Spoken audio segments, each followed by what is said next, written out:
I was already sitting on the cool concrete bench right next to the big center fountain in Crestwood Mall, the kind that was shaped like a giant clamshell with tears where the water trickled down in little silver sheets. Only this morning, there was no water. The basin was still empty, and just a little dusty. The coins people had tossed in over the years sat there like shipwrecked treasure, dull and green around the edges. It looked wrong.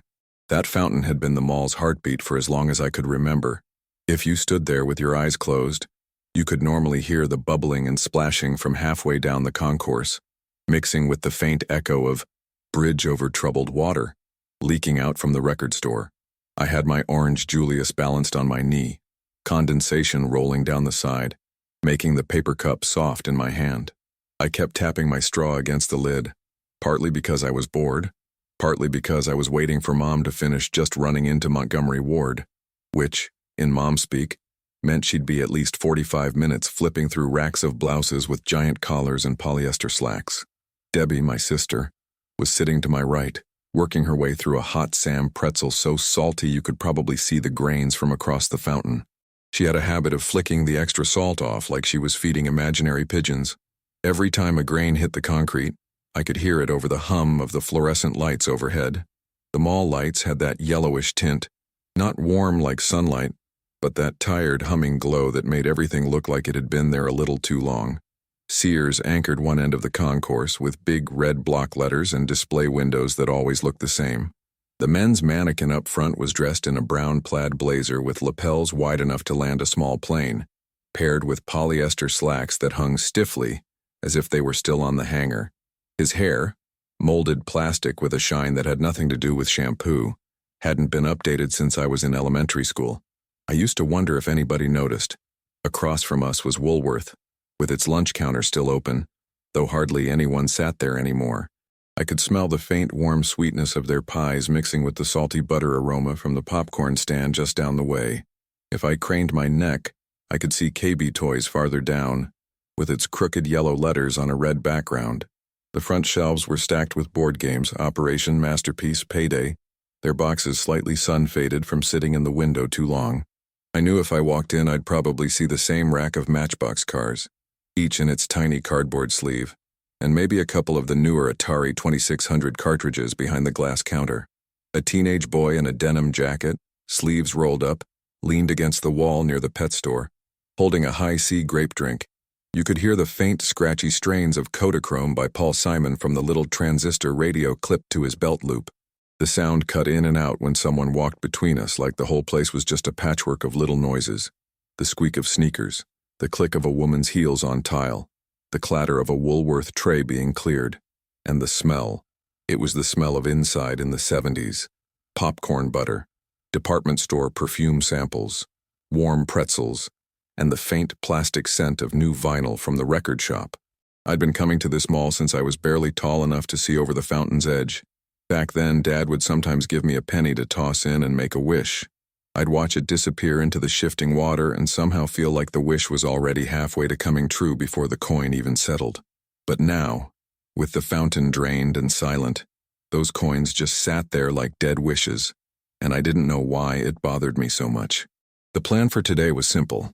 Mom shopped, Debbie and I wandered. Sometimes we'd walk past the Montgomery Ward furniture section just to jump on the display couches when no one was looking.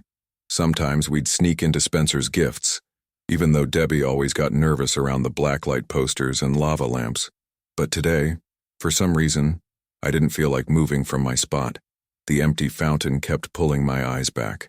The way the light from above hit the dry bottom made it look almost abandoned. I couldn't put my finger on it, but the mall felt different, like it was holding its breath. I shifted in my seat and looked toward the JCPenney entrance. There was a little stand outside selling space dust candy, that weird fizzy powder that made your tongue feel like it was exploding.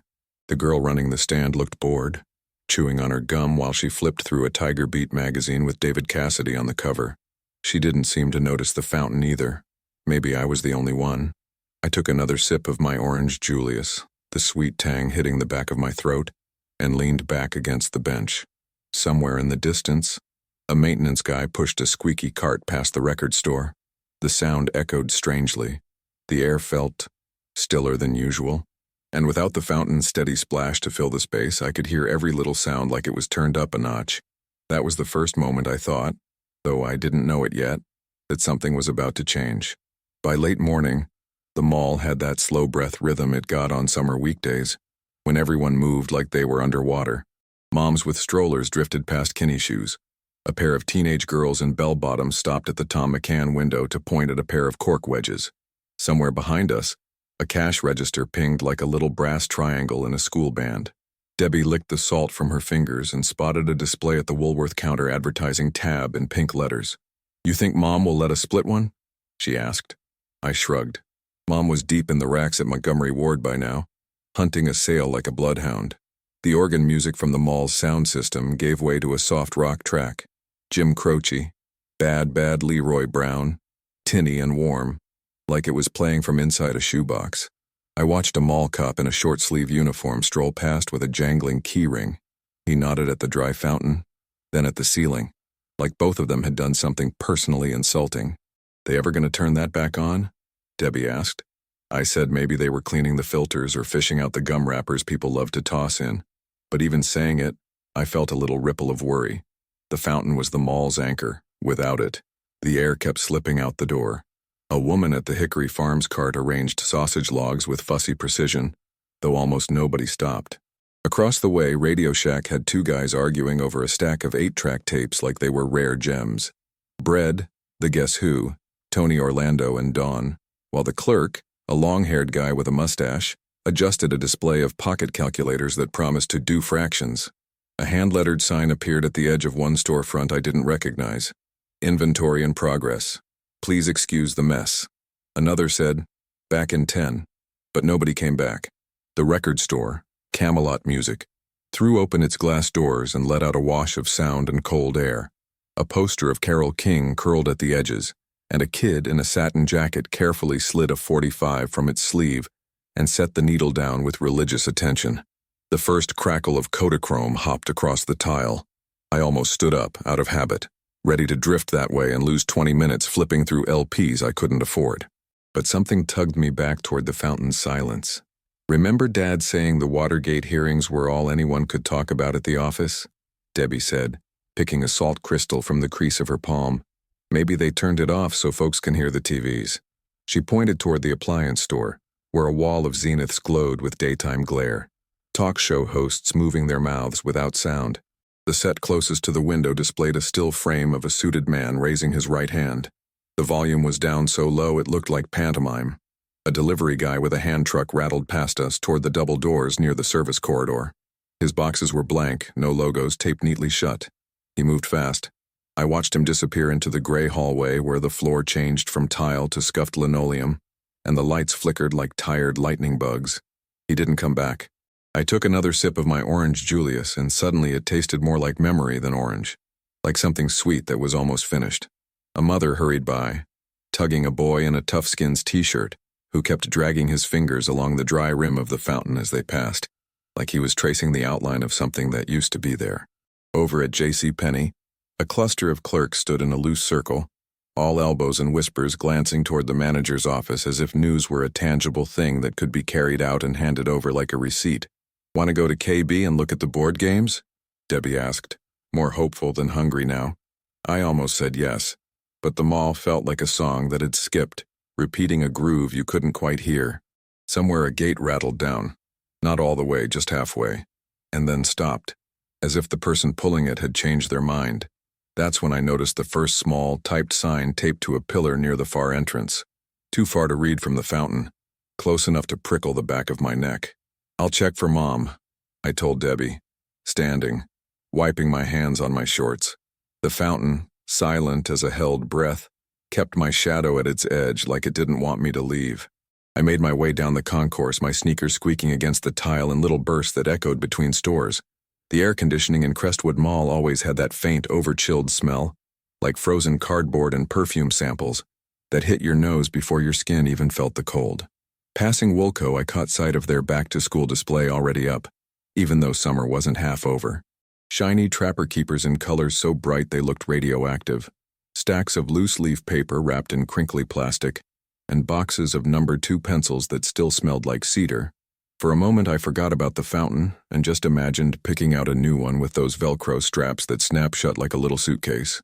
On my left, the old Oster blender display at the appliance shop was still spinning a plastic jar of fake orange liquid, endlessly cycling without spilling a drop.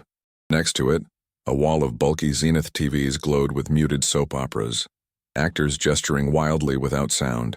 A salesman in a polyester vest leaned on the counter, chewing a toothpick like it was the only thing keeping him awake.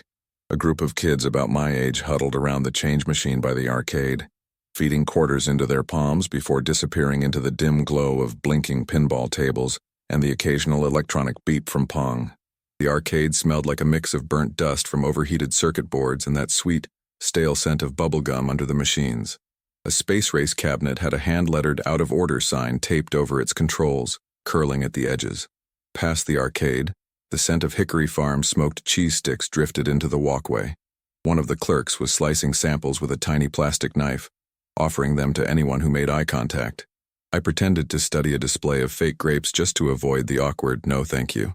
Across from them, a little kiosk sold mood rings and pet rocks, the clerk proudly showing a customer how her ring was turning violet in the air conditioning. Everywhere I looked, the mall was performing its usual slow Wednesday act. A woman tapping the shoulder of a friend she hadn't seen since high school, two bored shoe salesmen trying to spin a basketball on a display stand, the janitor polishing an already spotless stretch of tile just to have something to do. But behind it all, that silence from the center fountain followed me. It was like the mall's background noise had lost its anchor. No splash, no shimmer of water catching the overhead lights. Without it, every cough, every cash register chime, every rustle of a shopping bag stood out in sharp relief. When I reached the far entrance where I'd seen the small typed sign, I slowed. It was taped at eye level. Plain white paper with letters so black they looked wet. Effective immediately. Crestwood Mall will be closed until further notice. We apologize for any inconvenience. It wasn't the words that made my stomach dip. It was the fact that someone had added a second piece of paper underneath, handwritten in blue ballpoint pen. Fountain shut off. See office. I just stood there, staring at the sign like maybe I'd misread it. Closed until further notice? Malls didn't close. Stores might switch owners, the fountain might get a cleaning, the pet shop might finally get rid of that parrot that shouted "shut up" at everyone who passed, but the whole mall shutting down? That was like saying the sun wasn't going to come up tomorrow. Debbie caught up to me, a little out of breath from weaving through shoppers. "What's it say?" she asked, squinting. I read it aloud and her mouth dropped open just enough to let a bit of pretzel salt fall out. "But Mom's still in wards," she said. "They can't close, we're in here." We went to find her, but the path back toward Montgomery Ward suddenly felt off. A couple of store gates had been pulled halfway down, the kind with the diamond-shaped metal mesh you could still see through. A woman at the Hallmark store was taping a handwritten, "closed early, sorry," sign to the glass. Over by KB Toys, a dad was hurrying his two kids along, one still clutching a board game like they weren't sure if they should put it back or buy it.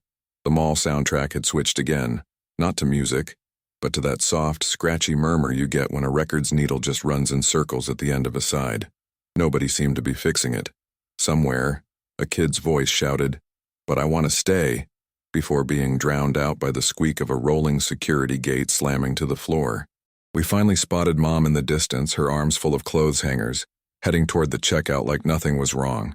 When we told her, she gave us that "don't be dramatic" look, but then noticed the clusters of people gathering in the walkway. Two mall security guards were talking to a man in a suit by the fountain. The suit kept gesturing toward the empty basin, like that was the whole problem. And here's the thing. I still don't know why the sight of that silent fountain felt like the ground shifting under my sneakers. Maybe it's because it had always been there, running, like the tick of a clock you don't notice until it stops. Did you ever have a place like that? A spot that felt permanent? A corner of the world that seemed like it would be there forever? And then, one day, it was just gone? It happened faster than I expected.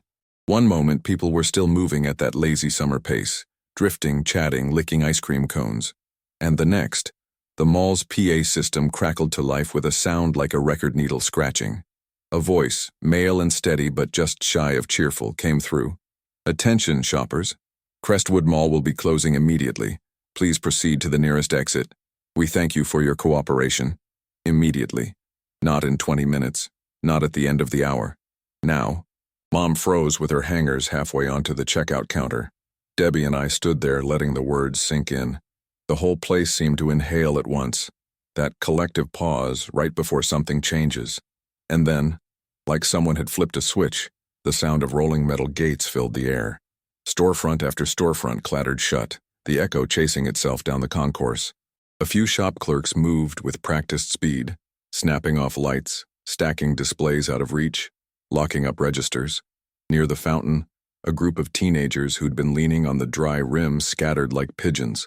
One girl dropped her cassette from the record bar, Jim Croce's Life and Times, and didn't even stop to pick it up. The sound it made hitting the tile was sharp, final. Security guards appeared at every major hallway directing people toward exits. Some folks looked annoyed, clutching shopping bags like they might argue their way into staying. Others seemed relieved, like they'd been waiting for someone to tell them to go. And me? I couldn't stop staring at the fountain. Without the usual spray to catch the light, the overhead fluorescence reflected in the still water at the bottom. No, not water. Just a thin, grimy film that caught the shapes of the people moving away. It felt like watching the mall drain out in slow motion. A man in a tan maintenance uniform walked up to the basin, clipboard in hand, and started unscrewing one of the panels on the side. I wanted to ask him why. Why today? Why like this? But Mom had her hand on my shoulder, steering me toward the doors. The mall was already dimmer, lights switching off in sections as if someone was erasing the place piece by piece. We passed Woolworth, its lunch counter stools spinning lazily from where someone had just slid off. Past KB, the board game display already covered with a drop cloth. Past the popcorn stand, the machine still glowing but unmanned. The smell of butter hanging in the cool air like a ghost. When we reached the parking lot, the heat of July hit us like a wall. The Oldsmobile's metal door handle burned my palm. I turned back for one last look. Through the glass, I could just make out the fountain, dry, quiet, and already in shadow. That was the last time I saw it running. I didn't go back to Crestwood Mall for a long time after that. Not because I didn't want to, but because when you're 13 you don't drive, and the mall isn't just a place, it's a ride. And besides, in the weeks that followed, it was all anyone on our street talked about. Did you hear? They drained the fountain. It's some kind of repairs. They're redoing the plumbing. They might be renovating. Everyone had a theory. Some swore it was about the foundation sinking. Others whispered about rats or mold or something about the water making people sick. No one really knew, and I guess that was the worst part. Summer kept rolling along. Backyard sprinklers, AM radios by the pool, the smell of someone grilling burgers 2 houses down. But it was like there was a hole in my routine. The mall had been more than air conditioning and Orange Julius. It was a place where time felt loose, where you could drift from one store to another, touching things you couldn't afford, making mental wish lists, feeling like part of a little city that lived entirely under one roof. The next time we finally went, months later, it was different.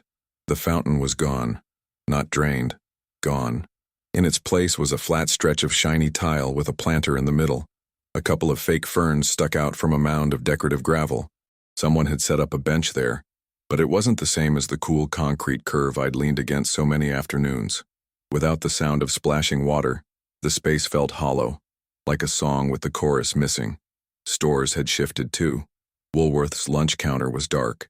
KB Toys had moved down by the new Arcade and Family Fun Center, which was really just fewer pinball tables and a snack machine that stole your quarters.